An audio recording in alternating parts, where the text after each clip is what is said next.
নমস্কার, দেখছেন talk to Bangla. আমি অভিষেক রয়েছে আপনাদের সাথে। এই মুহূর্তে যে খবর নিয়ে উপস্থিত হয়েছি, আপনারা জানেন যে সংসদের সামনেই শুরু হতে চলেছে বাদল অধিবেশন, এবং সেই বাদল অধিবেশনে বড় সড়ো একটা সমীকরণ কিন্তু চলছে যে 360-এ পৌঁছাতে হবে। 360 সংখ্যাটা কেন গুরুত্বপূর্ণ আপনারা সবাই জানেন যে 543 সংসদে অর্থাৎ লোকসভায় মোট আসন সংখ্যাটার 2/3 হচ্ছে 360, কিন্তু সেই 360-এ পৌঁছাতে হবেই। সেই জায়গাটা কি থাকছে, অর্থাৎ বিল পাস করাতে গেলে 360 তো ম্যাজিক ফিগার, কিন্তু কোনো মতেই তো এনডিএ সামগ্রিকভাবে 360-এ পৌঁছাতে পারছে না। সমস্ত ধরনের ভাঙচুর করার পরেও সংখ্যাটা গিয়ে দাঁড়াচ্ছে এই মুহূর্তে 319-এ, অর্থাৎ এনডিএ তরফ থেকে প্রাথমিক 2024 সালে যতজন জিতেছিলেন সেই সংখ্যাটা ছিল 293। তার পরবর্তীতে 2 বছর পরবর্তীতে আমরা দেখলাম যে যুক্ত হলো এনসিপিআই নামে একটি পার্টি, যারা তৃণমূল থেকে গেলেন 20 জন সাংসদ,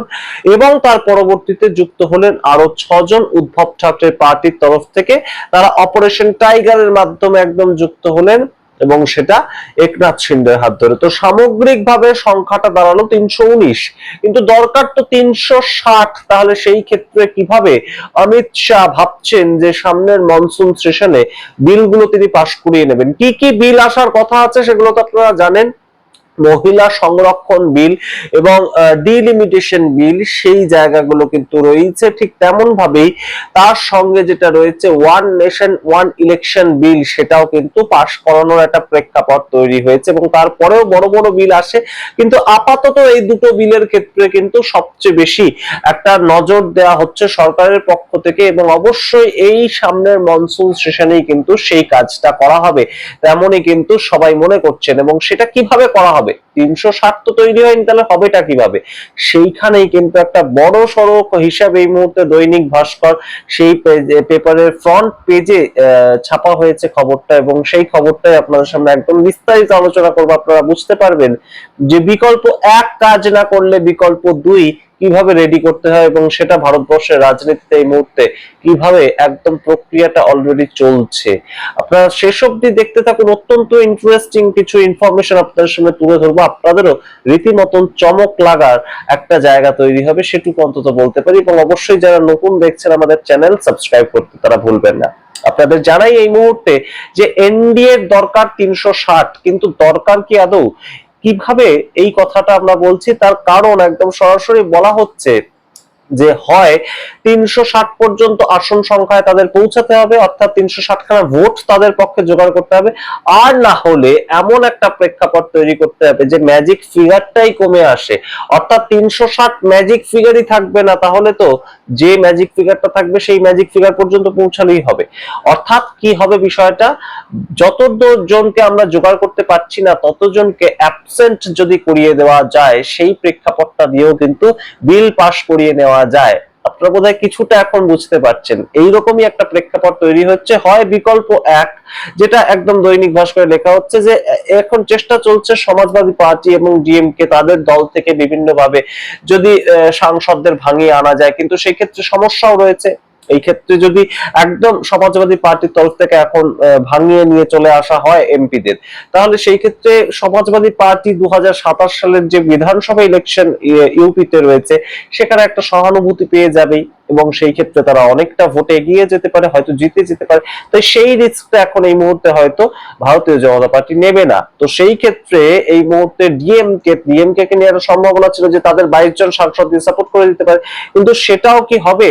তার কারণ ইতিমধ্যেই আমরা আপনাদেরকে জানিয়েছি যে ডিএমকে সিজিআই কে চিঠি লিখেছেন, এবং সেটা ইলেকশন কমিশনের বিরুদ্ধে দাঁড়িয়ে, এবং সেই জায়গাটাও তো অবশ্যই কোথাও একটা সরকার বিরোধিতাই হলো।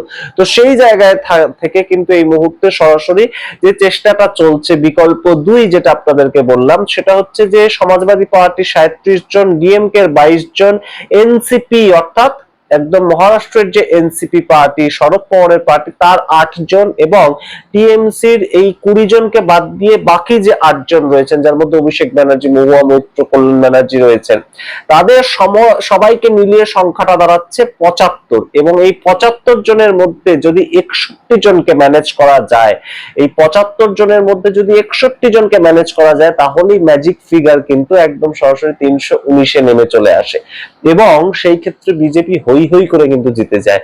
সেই প্রেক্ষাপটটাও কিন্তু এই মুহূর্তে তৈরি করার চেষ্টা চলছে, তেমনই কিন্তু খবর উঠে আসছে। এবং অবশ্যই দৈনিক ভাস্করের ফার্স্ট পেজে যে খবরটা, সেটাকে অবশ্যই ফেলে দেওয়া যায় না। অর্থাৎ এই মুহূর্তে কোথাও গিয়ে বিল পাশ করানোর জন্য যেন তেন প্রকারণে তারা চেষ্টা করে যাচ্ছে। এই মুহূর্তে delimitation bill, one nation one election bill এবং অবশ্যই মহিলা সংরক্ষণ বিলের সূত্র ধরে যে বিলগুলো আনার চেষ্টা করেছিল মোদী সরকার 2026 সালের এপ্রিল মাসে, আমরা দেখতে পেয়েছিলাম হঠাৎ করে একটা নতুন একটা প্রেক্ষাপট তৈরি করে নতুন একটা সংসদের সদন, এমার্জেন্সি সদন তৈরি করে, যেটা হওয়ার কথা ছিল না সেই সময় হয়েছিল, কিন্তু 3 দিনের জন্য সেই সদন হওয়ার পরবর্তীতে সেই বিলগুলো ভেস্তে যায়, কারণ মেজরিটি তাদের হাতে ছিল না। এখনো নেই, কিন্তু মেজরিটি থাকতেই কি হবে, এই প্রেক্ষাপটটা কিন্তু গুরুত্বপূর্ণ যে 75 জন যাদেরকে ম্যানেজ করা যাচ্ছে না, বা ম্যানেজ করলে এখন তাদের বিরুদ্ধে চলে যেতে পারে বিষয়টা। উত্তরপ্রদেশের ভোট রয়েছে সামনে, পাঞ্জাবের ভোট রয়েছে সামনে, তো সেই ক্ষেত্রে এই 75 জনের মধ্যে যদি 61 জনকে ম্যানেজ করা যায় যে তারা আসলে ভোট দিতে, তাহলেই কিন্তু ম্যাজিক ফিগারটা অবশ্যই অটোমেটিক্যালি কমে যায় অঙ্কের হিসাবে।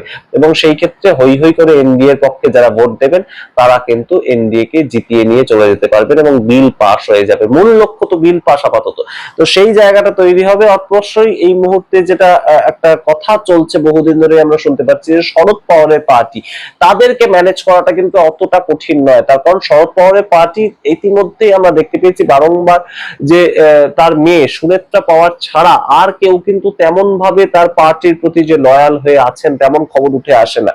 এবং আমরা বিভিন্ন সময় খবর পাই যে শরদ পাওয়ারের পার্টি যে কোনো সময় মার্জ করে যেতে পারে এনডিএ এর সঙ্গে, এবং শরদ পাওয়ার সেই ক্ষেত্রে এই মুহূর্তে তেমন পর্যায়ে নেই তার বয়সের ভারের জন্য যে তিনি সম্পূর্ণভাবে বিজেপি বিরোধী একটা রাজনীতি করে সারা জীবন উঠে এসেছেন বলে তিনি সেই রাজনীতিটাই করে যাবেন। কিন্তু অবশ্যই শরদ পাওয়ারের পার্টি চলে গেলেও যে বিল সম্পূর্ণভাবে একদম ইজিলি মার্চ হয়ে যাবে, ইজিলি সেগুলো পাস হয়ে যাবে, তেমন তো প্রেক্ষাপটটা হচ্ছে না। তাই তাদেরকে না আসার কথা। এবং অবশ্যই তার সঙ্গে আরো কিছু পার্টি কিন্তু রয়েছে, নবীন পট্টনায়কের পার্টি রয়েছে, আরো ছোটখাটো অনেক পার্টি রয়েছে, তারাও যদি না আসে সংসদে যেদিন ভোট হবে সেদিন শুধু তারা আসবে না, এটুকু ম্যানেজ করার বিষয়। তো তার পরিপ্রেক্ষিতে তো অনেক কিছু মেশিনারি রয়েছে, এবং সেটা যদি শেষ পর্যন্ত করে ফেলা যায় তাহলে কিন্তু এই ধরনের যে বিলগুলো সেগুলো সহজেই পাস হয়ে যাবে। যতই বিরোধীরা এখনো পর্যন্ত এই সামগ্রিক 2/3 মেজরিটিটা বিজেপি কে করতে না দিক কিংবা এনডিএ কে করতে না দিক কেন, এই বিষয়টা নিয়ে কিন্তু চর্চা চলছে। এবং অবশ্যই একটা নতুন বিকল্প তৈরি হয়েছে এবং সেই নতুন বিকল্পটা সামনে উঠে এসেছে। এবং এই দুই বিকল্পের মধ্যে একটা বিকল্প যদি কাজ করে যায় তাহলেই তো ফর্মুলা যে কোনো একটা কাজ করলে অঙ্কের হিসাব মিলতে বাধ্য।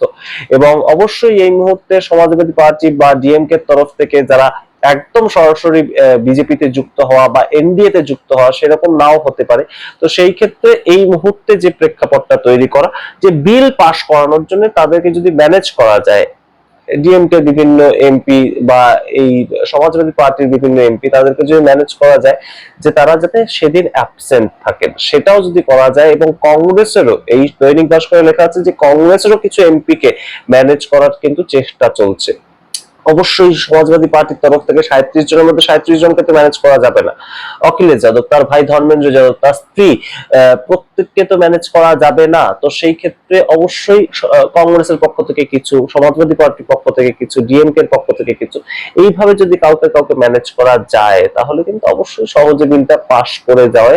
এবং তারা নিজেদের সপক্ষে যুক্তিও দিতে পারবেন যে আমরা তো সরাসরি এনডি কে সাপোর্ট করি, আমরা আমাদের কোনো কারণের জন্য অনুপস্থিত ছিলাম, তো এই জায়গাটায় আমাদের খুব একটা দোষও নেই। এবং অবশ্যই বিল পাস হয়ে যাবে, এই প্রেক্ষাপটটাও কিন্তু তৈরি হয়েছে নতুন ভাবে। অর্থাৎ যদি ম্যাজিক ফিগারে পৌঁছাতে না পারা যায়, ম্যাজিক ফিগারটাকেই কমিয়ে দেওয়া। আপনারা সামগ্রিক রিপোর্টের ভিত্তিতে কি মনে করেন অবশ্যই কমেন্ট বক্সে কমেন্ট করুন। নতুন খবর যখন যেমন দেখতে পাই, আমরা সারাদিন ধরে অন্বেষণে থাকি, সেই খবর আপনাদের সামনে তুলে ধরার চেষ্টা করি। আপনারা আপনাদের মতামত অবশ্যই কমেন্ট বক্সে কমেন্ট করবেন। অবশ্যই টক টু বাংলা ইউটিউব চ্যানেলটিকে সাবস্ক্রাইব করতে ভুলবেন না, এবং অবশ্যই জয়েন বাটন ক্লিক করে আমাদের মেম্বারশিপ গ্রহণ করতে পারেন। প্রত্যেক ভিডিওর ডেসক্রিপশন বক্সে আমরা আমাদের জয়েন বাটনের জন্য যে লিংক সেটা দিয়ে রাখছি। ধন্যবাদ।